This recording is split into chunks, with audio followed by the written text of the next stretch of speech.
Hello friends, welcome to our channel MR Legology. हमने अब तक डिस्कस किया है इंडियन कॉन्ट्रैक्ट एक्ट 1872 को, जिसके लेक्चर 1, 2, 3 हमने ऑलरेडी अपलोड कर चुके हैं और जिसको हमने डिटेल में समझा है। लेक्चर 1 में हमने डिस्कस किया जो कॉन्ट्रैक्ट है उसकी बेसिक इंट्रोडक्शन और कॉन्ट्रैक्ट का मीनिंग और एग्रीमेंट का मीनिंग। लेक्चर 2 में हमने डिस्कस किया टाइप्स ऑफ कॉन्ट्रैक्ट। लेक्चर 3 में हमने डिस्कस किया एसेंशियल एलिमेंट ऑफ कॉन्ट्रैक्ट और हमने जाना कि व्हाट इज ऑफर, ऑफर क्या है। आज हम देखेंगे कि टाइप्स ऑफ ऑफर क्या है। आज हम डिस्कस करेंगे types of offer. Indian contract act 1872 का लेक्चर 4 है, जिसमें हम डिस्कस करेंगे types of offer. Types of offer, types of offer देखिए बेसिकली 4 to 5 टाइप्स के ऑफर्स होते हैं। सबसे पहला है, फर्स्ट है specific offer. Specific offer, specific offer क्या होता है? देखिए फॉर एग्जांपल, मैंने अपनी कार है वो सेल करनी है। मैंने अपनी कार सेल करनी है, लेकिन मैं सेल करना चाहता हूं अपने फ्रेंड, किसी अपने फ्रेंड को। मान लीजिए मेरा कोई फ्रेंड है मोहित, मैं उसको अपनी कार सेल करना चाहता हूँ, तो मैं एक ऑफर निकालता हूँ कि मैं अपनी कार सिर्फ मोहित को ही सेल करना चाहता हूँ 1 लाख रुपए में। ठीक है, अब मैंने क्या किया, ये एक स्पेसिफिक ऑफर बनाया। मैंने एक पर्टिकुलर पर्सन को ही अपना जो व्हीकल है या अपना कोई भी जो ऑफर है उसी के लिए ही निकाला है। अब वो उसकी मर्जी है कि वो उस ऑफर को एक्सेप्ट करता है या नहीं करता है। अगर वो उस ऑफर को एक्सेप्ट करता है तो वो एग्रीमेंट बन जाएगा। अगर वो ऑफर को एक्सेप्ट नहीं करता तो वो ऑफर वहीं पे खत्म हो जाएगा। फिर उसके बाद मेरे पास ऑप्शन है कि मैं किसी और को भी अपनी कार सेल कर सकता हूँ। लेकिन स्पेसिफिक ऑफर क्या हो गया, जब एक ऑफर बनता है किसी पर्टिकुलर पर्सन के लिए या किसी पर्टिकुलर कैटेगरी के लिए, तो उसको हम बोलते हैं स्पेसिफिक ऑफर। उसके बाद है जनरल ऑफर। सेकंड है general offer. General offer,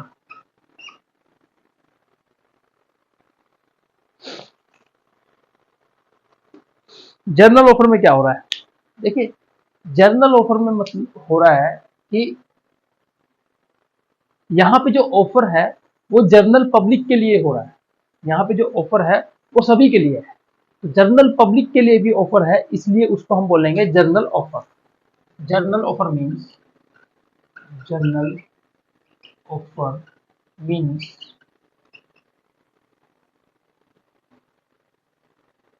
an offer which is made to large number of people or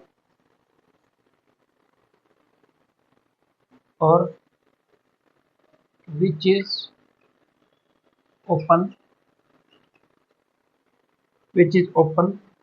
for the acceptance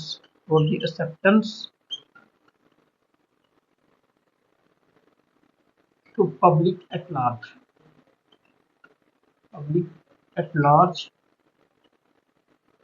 for everyone। मतलब ऐसा ऑफर जो पब्लिक एट लार्ज के लिए है उसे हम बोलते हैं जनरल ऑफर। अब इसमें एक इंपॉर्टेंट केस लॉ है। जनरल ऑफर के अंदर एक इंपॉर्टेंट केस लॉ है, दैट इज कार्लिल वर्सेस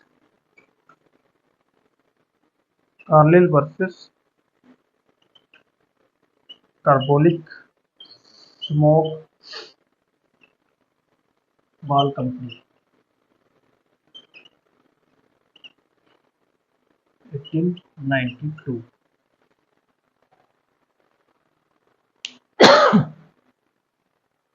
अब जर्नल ऑफर के लिए एक इंपॉर्टेंट केस लॉ है कार्लिल वर्सेस कार्बोलिक स्मॉल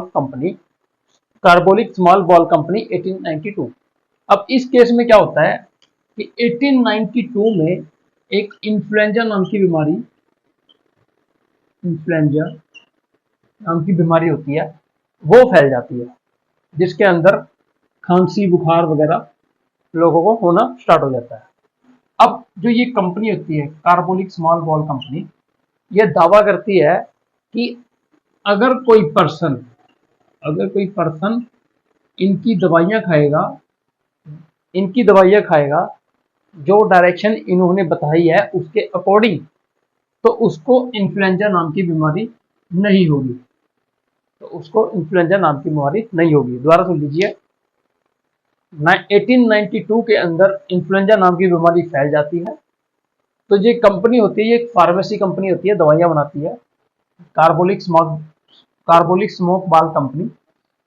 ये दावा करती है कि अगर कोई पर्सन इनकी दवाइयाँ खाएगा तो उसको इन्फ्लुएंजा नाम की बीमारी नहीं होगी, और अगर उसको ये दवाई खाने के बाद भी इन्फ्लुएंजा हो जाता है तो ये कंपनी उस पर्सन को कंपनसेट करेगी, उस पर्सन को क्या करेगी, कंपनसेट करेगी। तो, तो इन्होंने क्या किया, तो कार्बोलिक स्मोक बाल कंपनी ने एक जर्नल ऑफर निकाला टू पब्लिक।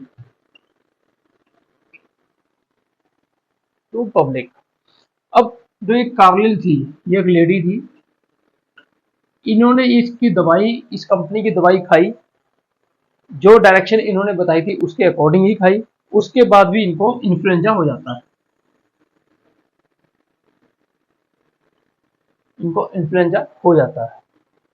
अब उसके बाद जो कार्लिल है ये पहुंचती है इस कंपनी के पास, ये कंपनी के पास जाती है और कहती है कि भाई मैंने आपकी जो दवाई है आपकी डायरेक्शन के अकॉर्डिंग खाई, उसके बावजूद भी मुझे इन्फ्लुएंजा हो गया, तो अब आप मुझे कंपनसेट कीजिए। तो ये कंपनसेट लेने कंपनी के पास पहुंचती है।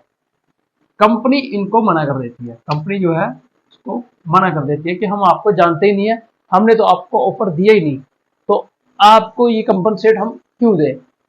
तो फिर जो कार्लिल है ये जाती है कोर्ट में, कार्लिल जाती है कोर्ट में, और कोर्ट के सामने क्वेश्चन राइज होता है कि जो ये ऑफर है क्या ये जनरल पब्लिक के लिए था, क्या ये जनरल पब्लिक के लिए था, क्वेश्चन मार्क। तो कोर्ट ने कहा कि हाँ ये जो आपका ऑफर था ये जनरल पब्लिक के लिए था, जिन जिन ने आपकी दवाई खाई है, ठीक है, उनने आपका ऑफर ऑटोमेटिकली ही एक्सेप्ट किया है। तो अब आप इसको जानते हो या नहीं जानते, लेकिन लेकिन इन्होंने आपकी दवाई खा के आपका जो ऑफर था उसको एक्सेप्ट किया, तो तो इसलिए आपको इनको कंपनसेट करना पड़ेगा, आपको इनको कंपनसेट करना पड़ेगा, कंपनसेट करना पड़ेगा। तो ये था ऑफर, ये था case law Carlill versus carbolic smoke बाल कंपनी। तो इसको याद रखना, ये बहुत ही इंपॉर्टेंट केस लॉ है जनरल ऑफर के रिगार्डिंग। तो अगर आपको ये जनरल ऑफर के बारे में कोई क्वेश्चन आता है तो आपको एक केस लॉ लिखना होगा, ठीक है, इसको एक्सप्लेन करना होगा।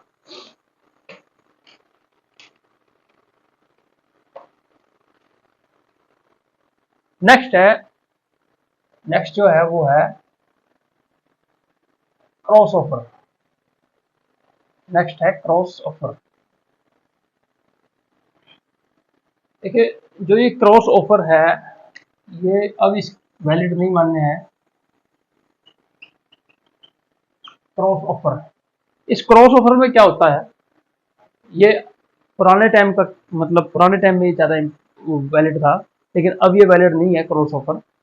जब फ़ोन वगैरह यूज़ नहीं होते, जब सारा जो काम होता था, जो कम्युनिकेशन होते थे वो होती थी आपकी लेटर के थ्रू, तब ये क्रॉस ऑफर वैलिड हुआ करता था, लेकिन आज के टाइम में वैलिड नहीं है।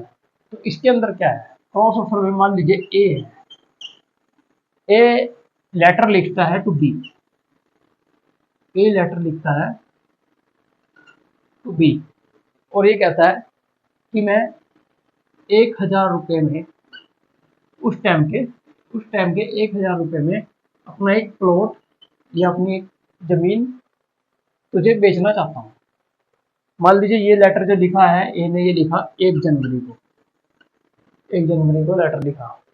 सेम डे 1 जनवरी को बी ने भी लेटर लिखा ए को with same condition, with same condition 1000 रुपये में मैं तेरा प्लॉट खरीदना चाहता हूँ। तो ये क्या हो गया, ये हो गया क्रॉस ऑफर। दोनों ने एक ही टाइम पे एक ही दिन एक दूसरे को लेटर लिखा विद सेम कंडीशन, ठीक है। तो इसको बोलते हैं हम क्रॉस ऑफर।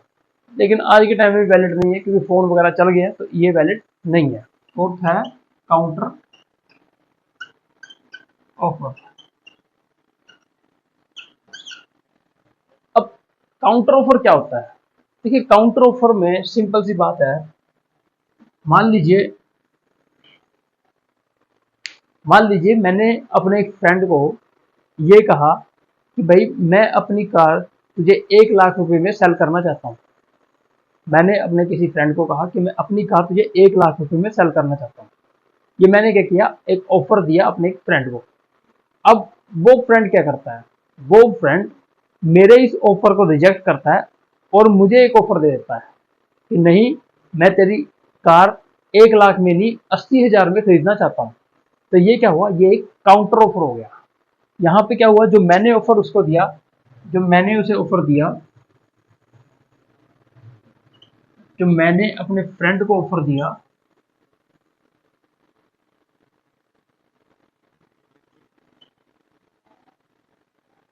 तो मैं 1 लाख में अपनी कार को ये सेल करना चाहता हूँ, तो मैंने ऑफर दिया। अब उसने मुझे काउंटर ऑफर कर दिया कि 80,000 में मैं तेरी कार खरीदने के लिए तैयार हूँ, ठीक है, 1 लाख में नहीं करूँगा।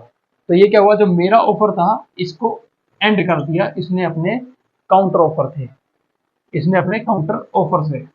और अब इसने मुझे ऑफर करा है। अब पहले मैंने इसको ऑफर किया था, अब इसने मुझे ऑफर दिया है कि मैं 80,000 में तेरी कार खरीदना चाहता हूँ। अब ये मेरे ऊपर है कि मैं इसको एक्सेप्ट करूं या नहीं करूं, या मैं इसको एक्सेप्ट करूं या नहीं करूं। तो इसको हम बोलते हैं काउंटर ऑफर। तो ये था आज का हमारा लेक्चर। तो अगर आपको हमारी ये वीडियो समझ आ रही है, अगर आपको ये जो हमारे कंसेप्ट हैं ये क्लियर हो रहे हैं, तो प्लीज़ चैनल को सब्सक्राइब कीजिए, वीडियो को लाइक कीजिए और आपके जो फ्रेंड सर्कल हैं जो BA LLB की तैयारी कर रहे हैं उन तक इसको शेयर कीजिए ताकि ज़्यादा से ज़्यादा लोग हम तक जुड़ सकें। और प्लीज़ आपसे रिक्वेस्ट है, अगर कोई भी आपको टॉपिक समझ नहीं आता तो आप कमेंट बॉक्स में हमें डिस्कस कर सकते हैं, हमें बता सकते हैं उसके बारे में। और अगर कोई और टॉपिक आपको समझना है जो आप समझना चाहते हैं तो उसको भी आप कमेंट बॉक्स में मेंशन कर सकते हैं। तो थैंक यू सो मच, मिलते हैं अपने नेक्स्ट लेक्चर में, तब तक के लिए जय हिंद जय भारत।